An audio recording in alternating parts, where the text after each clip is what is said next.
Before we start, just a quick reminder to hit that subscribe button. Only 2% are subscribed at 1,000 subscribers. I'll be posting a special video.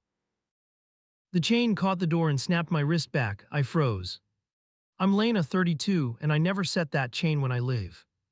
Inside, something scraped once across wood like a foot turning. I kept my hand on the metal and breath slow through my teeth. If I yelled now, I lost the angle I needed. Forgot my keys, my voice sounded normal, which scared me. The hallway stayed mute like an empty stage dared me to step. A shadow slipped under the door and stilled near the frame. I slid my phone through the gap and hit record with my thumb. Someone's breath hit the microphone like a secret begging. The baby monitor buzzed from the wrong room, not the nursery. That tiny hiss moved behind our bedroom instead of our kids. My skin went cold and my head cleared in a blink. I took the chain with 2 fingers and rattled it once. A board creaked 3 beats away from our bed. I backed down the porch and stabbed the doorbell twice. I watched the upstairs window hold its breath like a swimmer. The porch camera blinked red and logged 5:42 p.m. I smiled at the timestamp because clocks do not lie. A hinge ticked inside like someone testing their nerve. The deadbolt slid back finally and stopped at the chain. 1 sec, a voice tried to float light and easy. I leaned into the wood and lowered my tone to neutral. Chains on, that's odd. My nail tapped the brass twice. Silence stretched so thin I could hear a swallow. The chain slipped free and the door opened 4 inches. My husband filled the gap with a grin that missed his eyes. Power blinked, he offered, shoulders loose like a weekend. I lifted the bag in my hand and didn't step inside.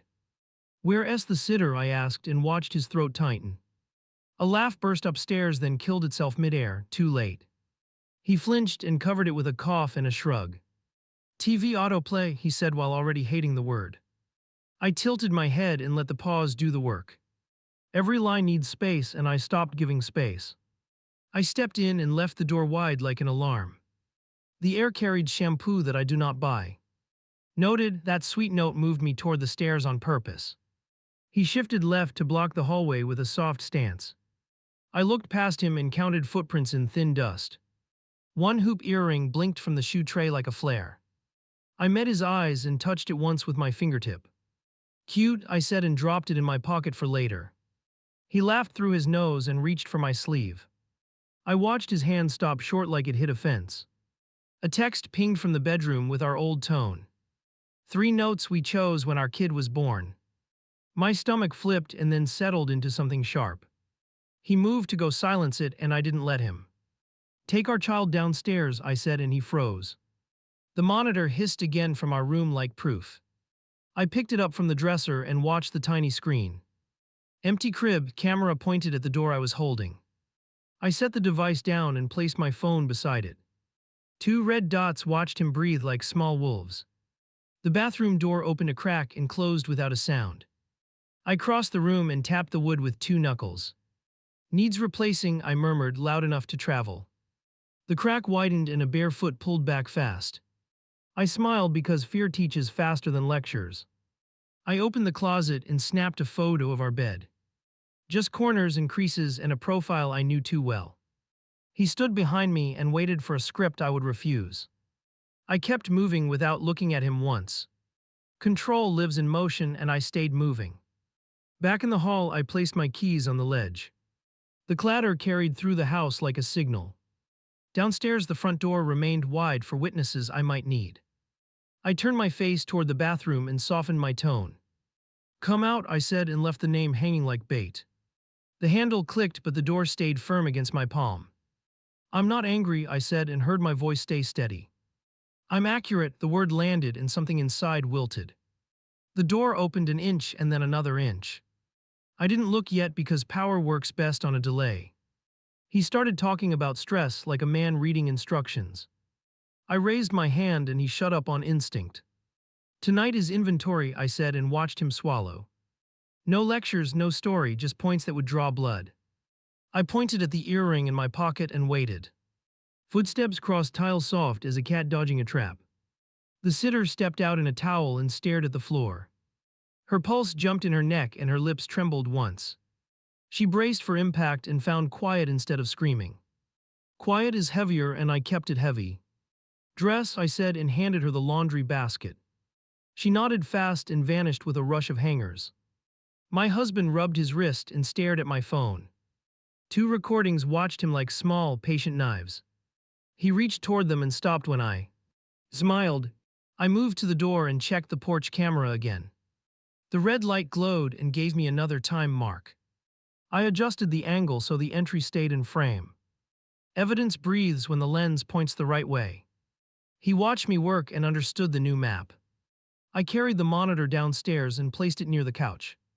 I called our neighbor and asked for a short favor. "Please pick up my kid in 10 minutes, I said softly. She agreed without questions because favors are currency. Protection first, then truth, then whatever comes next. Upstairs fabric rustled and a bag zipper scratched twice. I looked at him and kept my voice low and plain.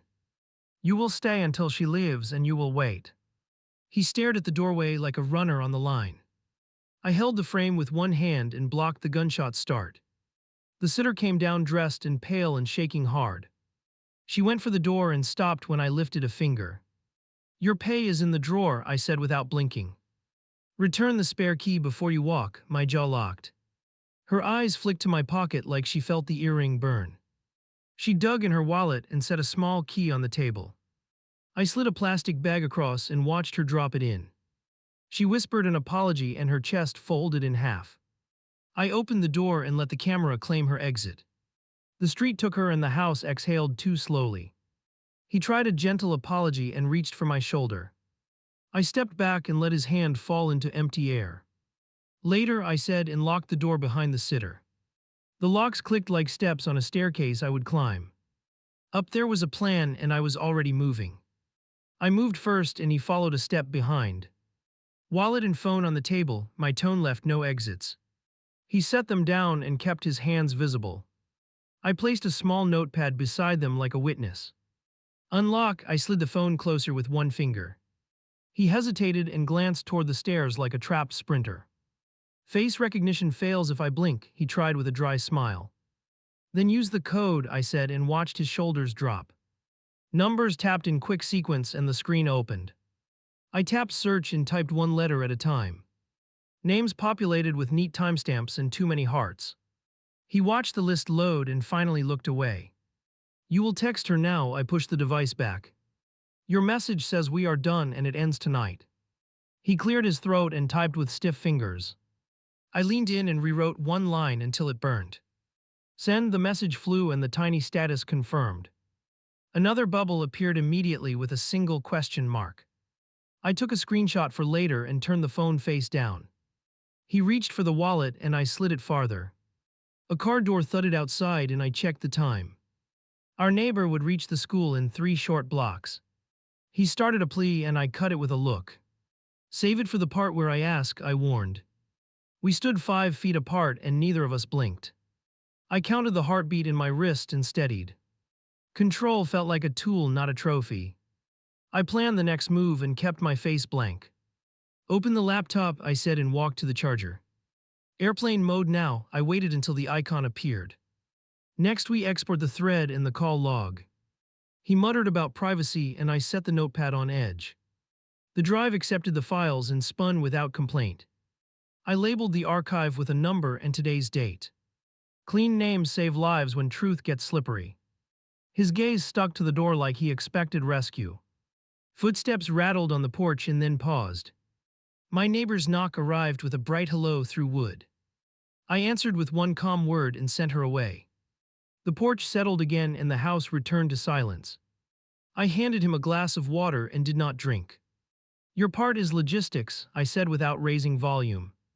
"You will write schedules for the next 2 weeks." He nodded slowly and waited for the trap inside that order. "Every shift, every errand, every appointment on weekdays. No babysitter appears on any line." My thumb tapped the table. "You also cancel the spare key permission in the app." He opened a settings screen and his jaw clenched. The doorbell rang once and flashed a delivery alert.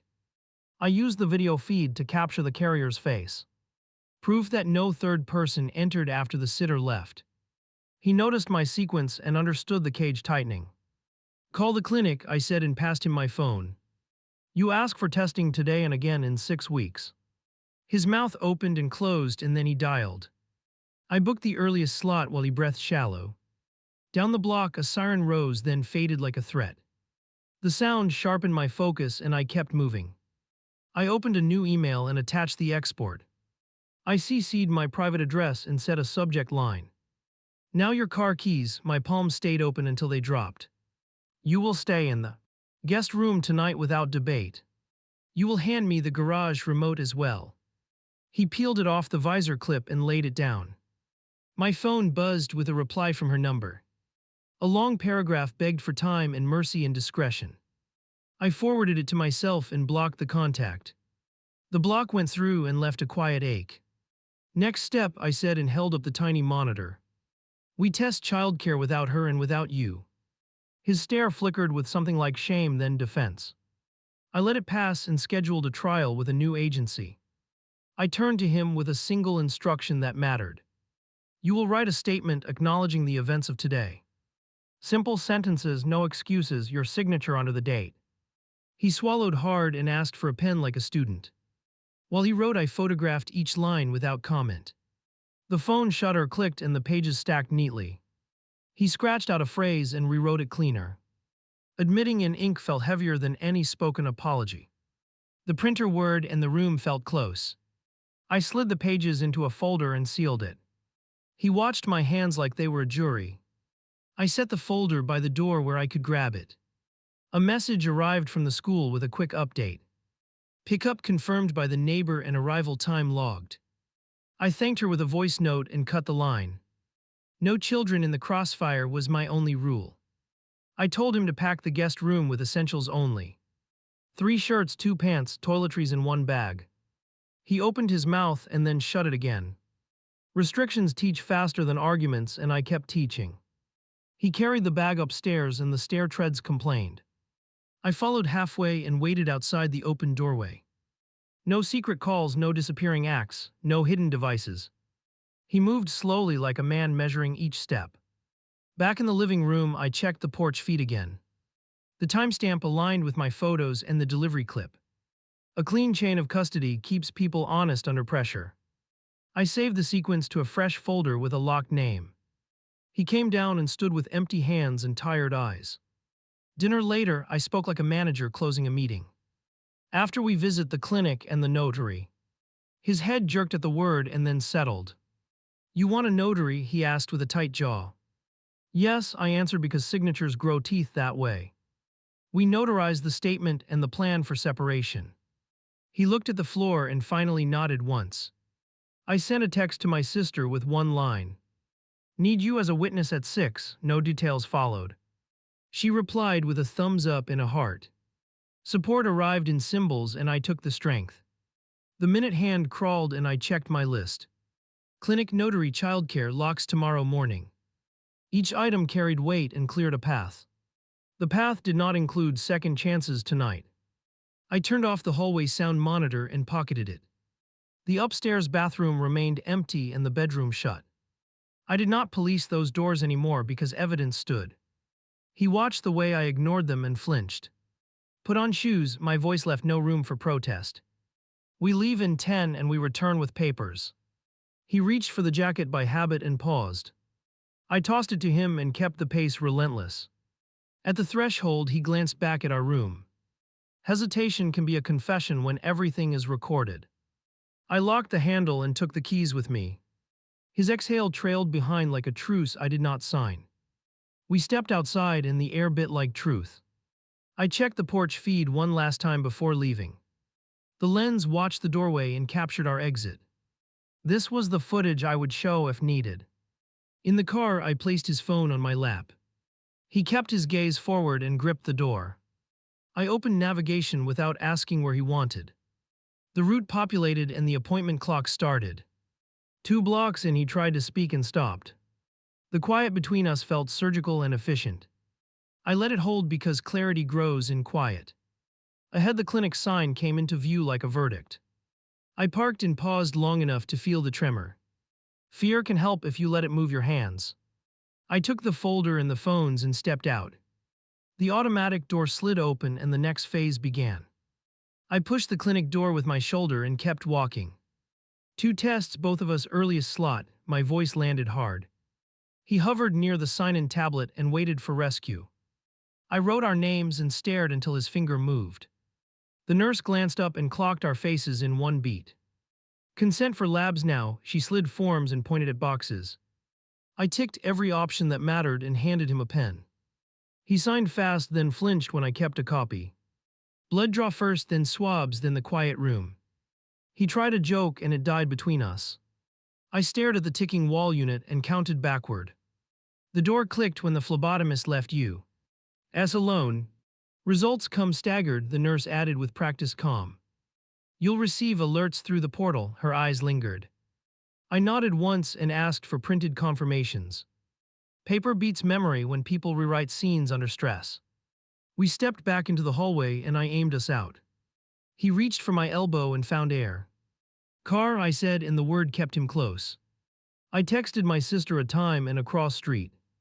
At the lot, I pulled his phone from the console. Voice memo, I said, and opened a new file. You will repeat exactly what happened today. He stared at the windshield and swallowed hard. Speak, I placed the device on the dash and waited. He listed the moments with clipped phrases and no romance. I prompted twice when he dodged a detail. The recording ran until he ran out of breath. I saved the file and mailed it to myself. An echo helps when people pretend the room was different. He looked smaller and I felt nothing warm. We drove without music and let the silence punish. At the notary office, I pushed the door and kept stride. Witness and seal on a written statement, I said. He unfolded the pages from earlier and laid them flat. The clerk read lines and raised a brow at 2 parts. Add the date range, she noted with a tap. I looked at him and waited for numbers. He named the window and winced at a particular day. The stamp dropped and the paper trembled on the counter. Outside, I folded the copies and locked them away. He watched my hands like they carried a verdict. Next call, I said, and opened a new text. I typed a short instruction and sent it to her. Her reply arrived within seconds with a cautious hello. I started a 3-way call and muted my end. He stared at me like I had cut the cord. Tell her it's over and confirm the times, I ordered. His voice wavered on the first sentence, then steadied. We're finished, yesterday was the last, he cleared his throat. Not yesterday, I cut in quietly and unmuted the line. I tapped the screen and held his gaze. She breathed in like she had stepped into ice. Then Monday, a small pause, and last Thursday. I let the silence smother the line until she filled it. It won't happen again, her whisper spilled and broke. I recorded the entire call with my second device. Dates fell into place and the trap closed without shouting. I hung up first and saved both files. He closed his eyes and leaned back against the headrest. We drove to the locksmith with a single goal. Rekey the doors today, I requested with no warmth. He checked availability and gave us a late slot. I booked it and sent myself the confirmation code. While we waited, I drafted a childcare post. Short lines only, verified checks, immediate start. 2 candidates answered within minutes with clean references. I scheduled interviews for tomorrow before noon, no gaps. He opened his mouth and closed it again. Anything I can do, he asked through clenched teeth. Yes, I handed him a pad and a task. You list every time you were alone with her here. He wrote slowly, then faster, then stopped on a date. I waited and kept my breathing steady and slow. He underlined it twice and didn't look up. I took a photo and felt the ache sharpen. My phone chimed with the portal's first alert. Preliminary negative for one panel, pending for others. I logged the message and filed the proof. His account pinged next and he wouldn't check it. Open, I tilted the screen toward his face. He logged in and read the same line. Relief tried to creep in and I shut the door. Pending means unknown, I said and watched it fade. We stopped by a shipping store for a final step. I mailed a sealed copy of everything to myself. Postmark dates guard against selective memory later. He understood the move and said nothing useful.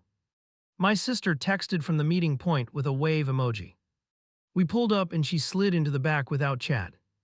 Her eyes took us in and landed on the folder. Let's finish this before dinner, she murmured like steel. At the office, she signed as witness and kept her coat on. He signed again and the stamp hit clean. I placed the sealed envelope in her bag. "Hold it until I ask," I said, and she nodded. Back in the car, he finally asked the obvious. "Are we separating now or later?" His hands shook. "Trial separation starts tonight," I answered without ceremony. "Duration depends on results and compliance." We returned home before the locksmith's window opened. I walked through rooms with my camera running. He trailed by a few paces and never touched anything. The house watched us like a jury that never blinks. A message popped from an unknown number with a short threat. "Delete recordings or I talk to people you love." I screenshotted it and ran a quick reverse lookup. The source matched her roommate's contact from the thread. "Block and archive," I told myself, and did both. I wrote the number on my pad and underline. "Ed twice. New players mean new angles, and I prepare." He looked ill and I felt colder. The locksmith van arrived and the tech got to work. I stood nearby and documented each cylinder swap. My sister checked the backyard gate and nodded once. We paid and tested every entry twice for certainty. Evening crept in and I set our schedule for tomorrow. Interviews at 9 and 10, lawyer consult at 1. School pickup at 3 with my neighbor again. He read the list and understood his role. Before sleep, I placed his phone in a timed box. No outgoing messages until morning at 8. He didn't argue because argument required leverage. I set my alarm and left the room without looking back. On the way to the guest room, he paused at the stairs. "Will you ever forgive me?" he asked in a raw whisper. "Ask me after I believe you are safe to trust." He nodded and disappeared down the hall like a shadow. I lay down and stared at the ceiling until it blurred. Power feels heavy when you carry it alone at night. Still, I chose heavy over helpless every time. Tomorrow would test whether I could hold it without breaking. A fist hammered the glass before sunrise and jolted me upright. "Open up," a woman's voice, tight and mean, cut through wood. I checked the peephole and found the roommate from that text. She lifted her chin and held up a glittering stud like bait. "I want her earring back," she announced with a hard stare. "Wrong house," I answered and slid the latch without blinking. She shoved once and found steel instead of weakness. "Try court," I said, and felt my pulse steady. Footsteps approached behind me from the hallway with slow steps. He appeared in a sweatshirt and stared at the door. "Let me talk," he started, and I raised one finger. "No contact today," I said, and the silence pressed. The roommate leaned close and hissed through her teeth. "She'll tell everyone you're crazy and controlling and cruel." I lifted my phone and took 3 firm photos. "Smile," I said, and the last shot caught her flinch. She backed off with a curse and stomped down the path. I watched until the street swallowed her ugly threat. He exhaled and tried to rub his temple. "Shower," I said, "then breakfast for our kid, no detours." My inbox pinged with a new portal alert, time-stamped. One more panel cleared for me with a flat negative. His screen stayed stubborn with pending across 2 categories. I logged it and felt dread coil, quiet and patient. At 9 sharp, the first caregiver rang with a crisp knock. I opened and led her to the kitchen without chatter. She kept her eyes on me and waited for instructions. "Trial hour," I said, and pointed at the play schedule. He hovered near the doorway and folded his arms. "Stand back," I told him, "observe from 10 feet. The caregiver engaged our child and set a simple routine. I watched trust plant a small seed that still hurt. The second candidate followed with faster hands and calm energy. She handled a meltdown without flinching or false sweetness. "Can you start tomorrow?" I asked, and she nodded.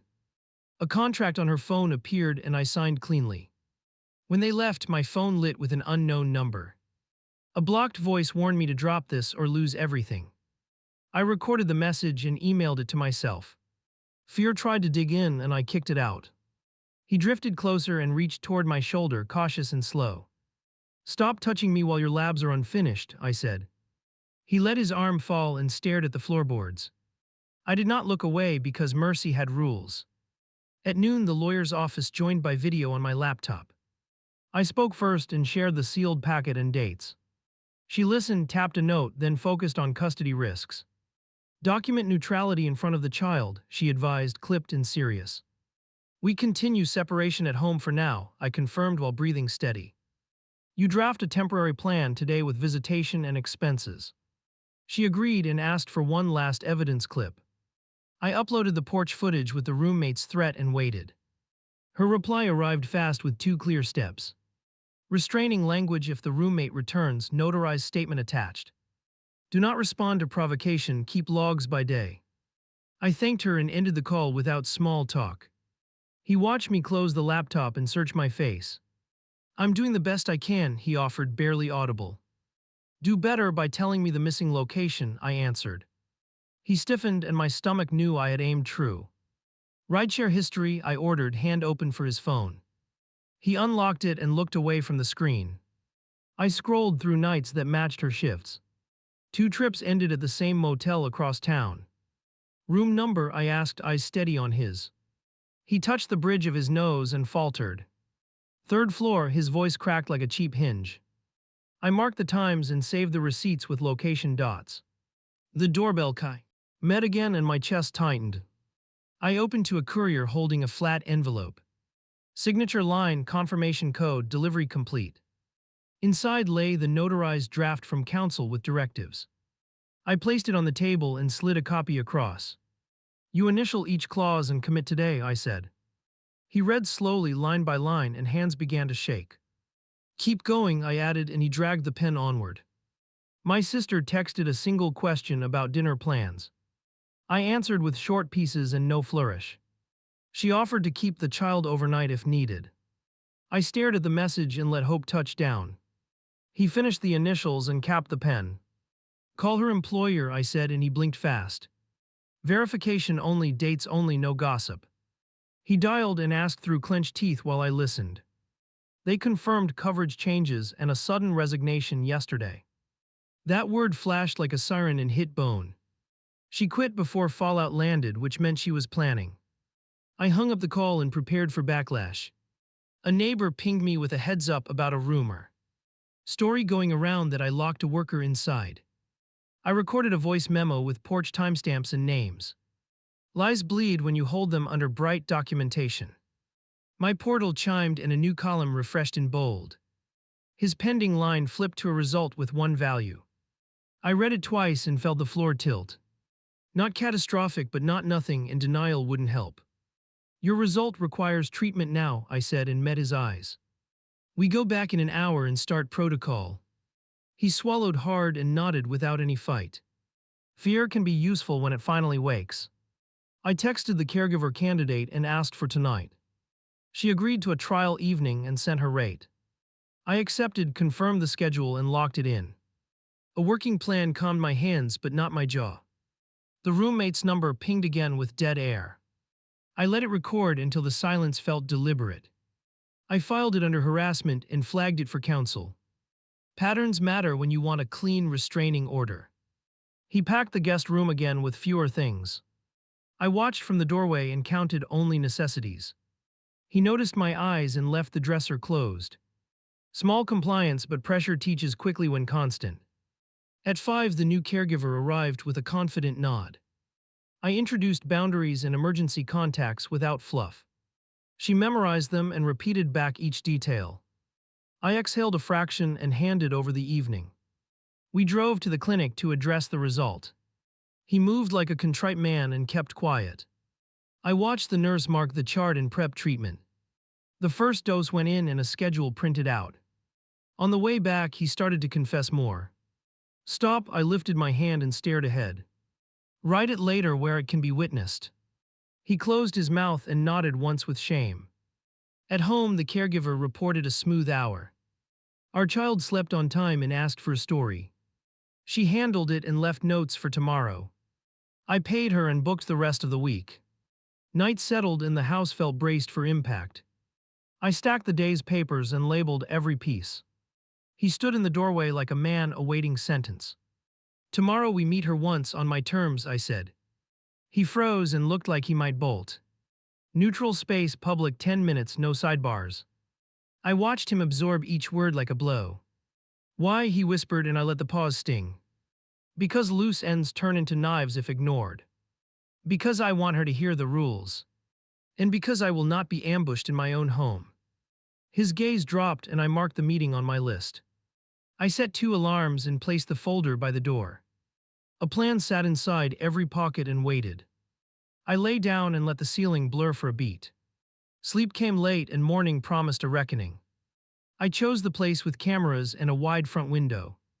I arrived first and positioned myself facing the entrance. My recorder ran under a napkin and caught every breath. 10 minutes, I told myself, then we escalate. She walked in alone with quick eyes and a stiff jaw. He trailed behind me by 3 tables, no closer than agreed.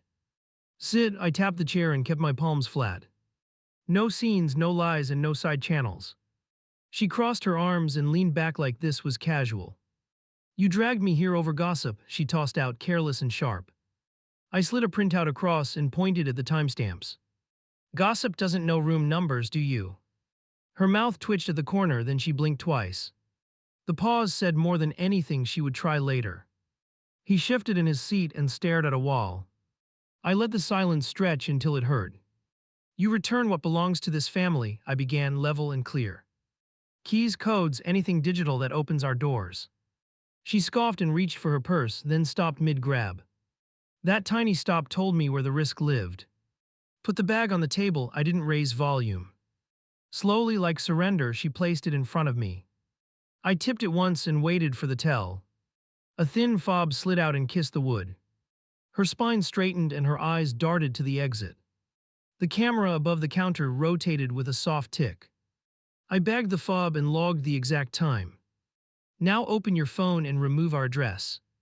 She hesitated and D glanced at him for rescue he couldn't give. Unlock, I repeated and showed the red dot recording. She typed the code and set it down like it burned. I opened maps and deleted our saved location with care. Photos next, I said and kept my voice even. Hidden album favorites recently deleted, I checked all 3. A hallway shot appeared with my child's art in frame. I erased it and emptied the trash while she swallowed hard. You never post my child again, I continued without breath. If anything goes public, you meet a courtroom. She flinched like a door slammed behind her brain. I slid over a short printed notice with today's date. Initial here to acknowledge boundaries, I said, not asking. Non-contact with him, no approach toward me, no messages. Her eyes flicked to the camera again and then down. She scribbled initials, quick and angry but complete. He reached forward as if to ease the sting. I lifted one finger and he froze like he should. You broke this, you observe this, my gaze stayed steady. He pulled his hand back and stared at the table edge. Her phone buzzed and a name flashed that I recognized. The roommate, hungry for drama, was pacing outside. I raised my chin toward the window and watched a shape. Keep walking, I muttered and watched the shadow drift. We're not done, I leaned in and lowered my tone. You answer 3 direct questions and you answer clean. She stared at me like I couldn't hurt her. She was wrong and she knew it. 1. How did you get inside after locks changed? Her lips parted and closed before she could craft a story. Garage keypad, she admitted, almost too quiet for the mic. Someone forgot to change that one. He winced and covered his face with his hands. I made a note and kept my pulse steady. 2. Who paid for the motel? I asked without blinking. Her gaze slid to the side, straight at him. Split the first time, then he covered, she answered. I logged another line and didn't let up. 3. Did anyone else know the schedule? She hesitated, then nodded once without lifting her eyes. The roommate, she breathed, barely audible over the grinder. Also a coworker, just one, the last word trembled. I exhaled through my nose and kept my jaw locked. Leak contained, but still a leak with teeth. I held up my phone and opened a notepad. Dictate your understanding in 1 minute, no flourishes. She stared at the lens like it might bite her. Then she spoke and bound herself to her own words. I saved the recording and backed it up twice. 1 copy to my cloud, 1 to a sealed drive. Redundancy feels like armor when people turn slippery. I didn't blink until both uploads showed complete. Now you return the spare code to default, I ordered. She looked puzzled until I pointed at Keychain app. She scrolled, cheeks draining, and removed our entry.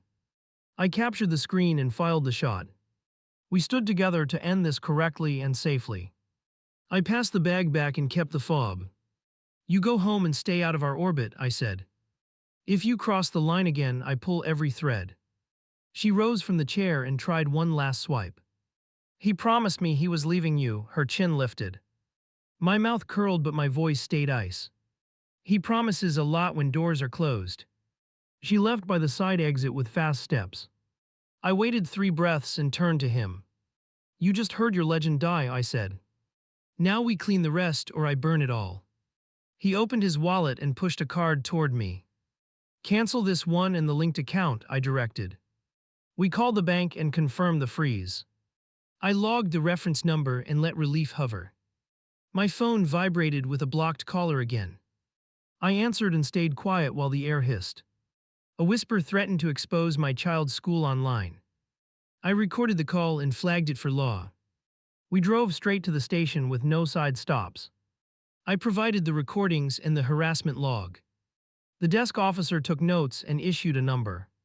I stored the printout and felt my back unclench. Outside the building, he leaned against the car in defeat. I'll do everything, he murmured, voice small and wrecked. Do it without asking for credit, I replied. He nodded once and kept his eyes on the curb. We headed to the pharmacy for his treatment schedule. He accepted the instructions and signed for the kit. I set reminders on his device with locked settings. Compliance would be automatic or we would be done. On the way home, my screen lit with another alert. A picture message from an unknown contact landed hot. It showed the motel door with a note taped there. Call me if you want the rest. I pulled over and parked at the far end. We sat still while the engine ticked. That door number matches her pause earlier, I said. We verify and then we lock it down. I messaged my sister to keep our child overnight. She answered within seconds with a simple yes. I forwarded the location and added a time frame. No surprises near bedtime and no guessing. At the motel, I asked for the manager calmly. Security footage for the last 2 Thursdays, I requested. He frowned until I slid the police card across. He exhaled and led us to a monitor. We watched bodies move through a narrow hallway. She appeared first with a ball cap and quick steps. Then him 20 minutes later, looking everywhere but the lens. He groaned and closed his eyes like he might vanish. I want copies, I said, and set a drive down. The manager shrugged and began the transfer. I paid the fee without blinking and thanked him. He ejected the device and handed it back. Back in the car, I inserted the drive and checked. The files opened and played with clean time bars. I labeled them and locked the folder with a code. This part of the story would not be rewritten. At home, I found an envelope shoved under the mat. Inside, a single photo of our kitchen table. Taken from the back door sometime after yesterday. My scalp prickled and my throat tasted of copper. I stepped inside with my phone raised and steady. He followed close and scanned the corners. Check every entry, I said, and he moved fast. Nothing forced, nothing shattered, but someone had stood here.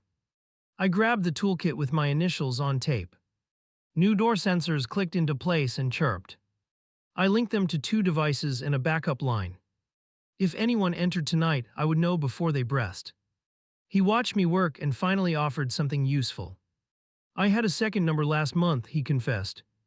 It's gone now, but the account might still exist. I stared at him until he looked away. Call and shut it down, I ordered, crisp and final. He dialed and struggled through security questions. I took over and finished it in 3 minutes. Confirmation text arrived and I saved the code. Dinner time passed and we ate standing up. He tried for small words and I gave him none. I washed my hands and checked my list. 3 tasks left before I let myself sit. I opened our shared calendar and moved everything. His visitation would run under supervision for 30 days.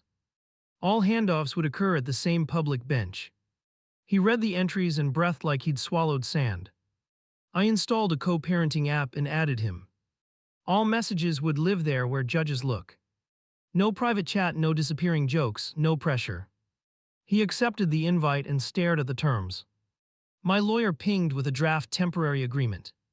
I scanned it and marked 3 lines in red. He kept reading and finally nodded without drama.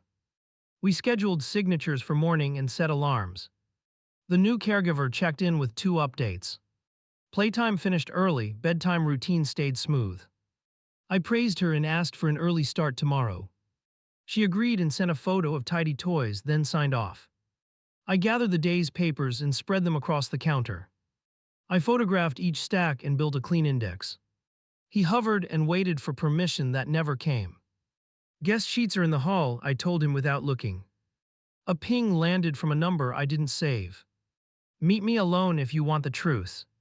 My chest tightened and then steadied like a held plank.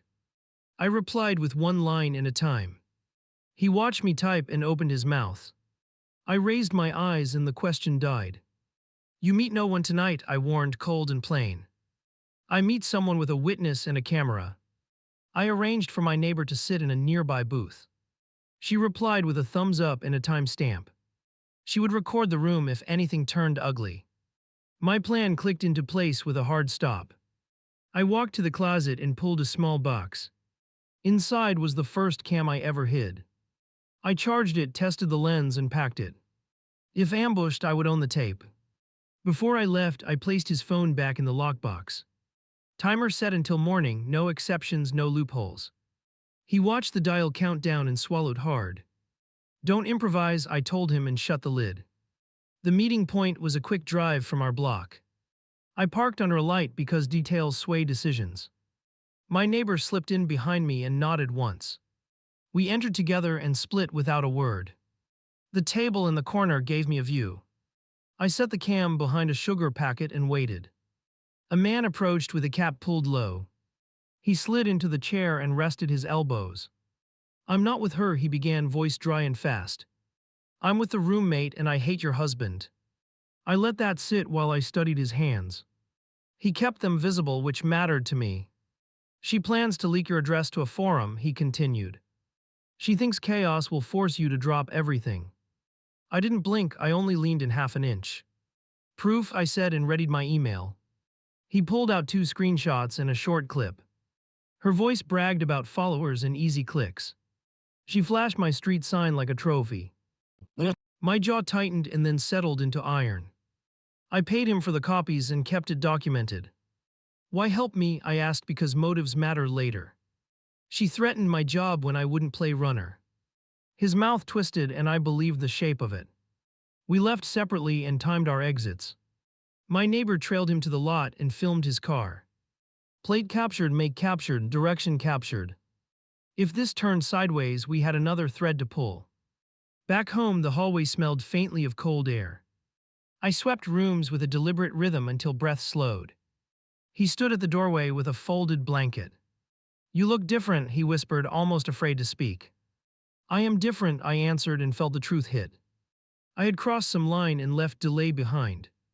Tomorrow would be signatures and hard boundaries. Then the final test to see who we both were. I set the cam on the mantle and angled it wide. Alerts armed, numbers saved, witnesses notified. I turned off the kitchen light and faced the stairs. One last message pinged and my blood went cold. A photo arrived of me at the table an hour earlier. Taken from the sidewalk through glass, too close for chance. Round 2 tomorrow, the caption reads, smug and reckless. I looked at the door and knew round 2 was coming. I answered the taunt with a time and a neutral place. I pinged the officer on our case and shared the threat. He approved a quiet watch and gave me a number. I packed the recorder and a fresh battery and waited. My neighbor took our child for breakfast and a playground run. The caregiver confirmed afternoon coverage with a steady voice. He hovered in the hallway and tried to catch my eye. Today we end this, I said, and he nodded once. I parked across from the diner and scanned every angle twice. The cam went live and sent a clean feed home. I texted the officer the table number and the exit. A man in a hoodie slid into a booth near mine. She entered with the roommate 2 minutes after my message. They split and took spots by separate windows like amateurs. I checked my reflection and kept my shoulders loose. Round 2, I muttered and started the clock. The roommate's phone lifted and pointed toward my face. I raised my own phone and filmed her filming me. She lowered the device and laughed through her teeth. I kept recording and called the officer with one tap. Your hacker, she smirked and dropped an envelope on my table. Inside lay printouts of our street and a childcare post. Say please and we let this die, she whispered. I dragged the folder back and kept the camera aimed. The sitter approached with lips pressed thin and eyes bright. You think you can bully us? She asked, leaning close. I slid a paper across with her initials from yesterday. Read the line about broadcasting, I said and watched her swallow. She scoffed, but her fingers trembled at the edges. I'll get friends to back my story, she bluffed. Friends love subpoenas, I answered and tipped the mic forward. Behind her, the officer stepped inside and took position. She noticed the uniform and tried to pivot mid-sentence. We're just meeting to apologize, she stammered with sudden warmth. The roommate rose quick and scanned for exits. I lifted a palm and kept my gaze level. You mentioned followers and posts last night, I said. Describe the accounts before we involve charges. The roommate shifted and her mouth tightened hard. She sat down and pulled her sleeves over her hands. The officer approached with calm steps and a measured tone. Any more threats and we'll take statements now, he warned. His partner stood near the door and watched the sidewalk. Both women looked smaller and less certain with each breath. Return my property, I continued, everything still in your possession. The sitter glanced at the roommate and hesitated. A slip of paper surfaced from a pocket and tore. She handed me a garage keypad note with a scrawl. I photographed it and bagged it in front of them. Next, you revoke any shared logins you still have. I opened my phone and mirrored the process step by step. She deleted the entries while the officer observed closely. The roommate tried a final dig with a loud voice. She's controlling him like a prison guard. I didn't blink and raised the phone higher. Say it louder, I said, the mic loves clarity. She looked at the badge and sat down again. The officer took her ID and typed a quick note. He returned it with a warning about harassment. Her jaw clenched, but she kept quiet for once. Now the last piece, I said, leaning in slightly. Who left the photo on my mat last night? The sitter stared at the table and said nothing. The roommate cracked first and rolled her eyes. Fine, I did, she muttered, it was funny. I raised a brow and kept my voice flat. Stalking a residence isn't a joke, I answered. The officer nodded and wrote another line. Here's your choice, I continued, patient and crisp. You both sign non-contact acknowledgments with today's date. You both hand over any keys or codes now. Then you leave and stay away forever. The sitter's shoulders sagged and her mouth twitched. She pulled a slim key from her lanyard and dropped it. The roommate placed a copied card beside it slowly. Both hands shook and that was good for me. I slid the documents over and pointed at the marks. They signed with tight strokes and shallow breaths. The officer photographed each page and placed them in sleeves. He handed them copies with a steady stare. Round 2 is cancelled, I said and stood up. Walk out the front, turn left, do not circle back. They went silent and obeyed the route with stiff steps. The officer followed them out and waited on the curb. I stayed seated and counted to 60 slowly. He entered then and sat across with uncertain eyes. You didn't want me here, he whispered, barely audible. You were insurance, I answered and watched him swallow. They called me last night, he confessed, voice thin. They wanted me to meet and bring cash. I stared until he looked down at his hands. You didn't go, I said, and he shook his head. Good, you can help finalize today's filings, I continued. We're signing the temporary agreement at noon. He nodded and reached for the folder corner. I let him hold it but not open it. On the sidewalk, the officer gave me a quick update. He logged the encounter and flagged the threats for review. If they returned, he had enough for a formal step. I thanked him and saved his report number carefully. We drove to the office in brittle quiet. The notary had the draft ready and efficient. He initialed the custody plan and the expense sheet. I signed and felt a door close inside. My phone buzzed with a voicemail mid-signature. The motel manager uploaded the footage and a receipt. I stored the link and added it to the index. The paper trail grew teeth and I let it. Outside, he leaned against the building with red eyes. You're stronger than me, he said, barely above air. I'm just finally done being managed, I replied. He nodded and stared at the asphalt like it mattered. We met my sister at the bench for the handoff. Our child laughed and reached up with warm hands. I hugged tight and kept my voice light. No drama at exchanges stayed rule number one. The caregiver took over with calm energy and purpose. I briefed her quickly and kept it simple. Emergency contacts, safe words, no surprises today. She nodded and walked toward the swings with confidence. As they left, my screen flashed a new message. Unknown number again, another threat about posting my address. I forwarded it to the officer and my lawyer. Then I texted the manager to hold the footage secure. Back home, the sensors chirped and the system armed. I checked windows and set the camera zones tighter. He stood nearby and waited for instructions like a recruit. You're packing the guest room for 30 days, I said. I understand, he answered, voice flat and tired. You follow the medical schedule with no excuses. I'll confirm doses daily through the app. He nodded and reached for the hallway light. Before dinner, the officer called with a firm tone. A report was filed by the roommate against me. She claimed I trapped her in my house last week. The diner video erased that lie in one click. I uploaded the clip and the signed documents immediately. He thanked me and closed the case on that claim. If she pushed again, the charge would stick to her. I hung up and exhaled through my nose. The caregiver texted a photo from the park at dusk. Smiles, a safe bench, a bag of snacks. I saved it and let my throat relax. We had one quiet pocket and I guarded it. Then the doorbell chimed and my stomach climbed. I checked the feed and saw no one standing there. Just a small package centered on the mat. I texted the officer and snapped a still. Don't touch it yet, he replied en route. We watched the box on the monitor together. It sat like a dare that didn't blink. Finally, he arrived and opened it with a tool. Inside lay a cheap phone and a single note. Call for the truth, the paper read. I put on gloves and hit dial on speaker. A laugh came through and my skin crawled. Miss me, the roommate taunted, voice loud and gleeful. Look up, I lifted my eyes to the camera. Across the street, a car idled with windows tinted dark. The officer turned and walked quickly toward it. The engine revved and the car took off fast. He got the plate and shouted it to his partner. I watched the numbers go into the radio. For once, the fear turned into something sharp. We returned inside and logged the device meticulously. Chain of custody matters when games escalate. He thanked me for the patience and left with the box. I closed the door and reset the alarm.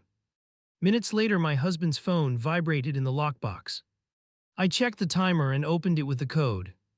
A message from the sitter blinked with a single line. Help me, she went too far. I typed back from his device under my control. Meet at the station lobby in 20 minutes. No side streets, no alleys, cameras everywhere. She replied with a yes and 3 dots fading. We drove without talking and parked near the entrance.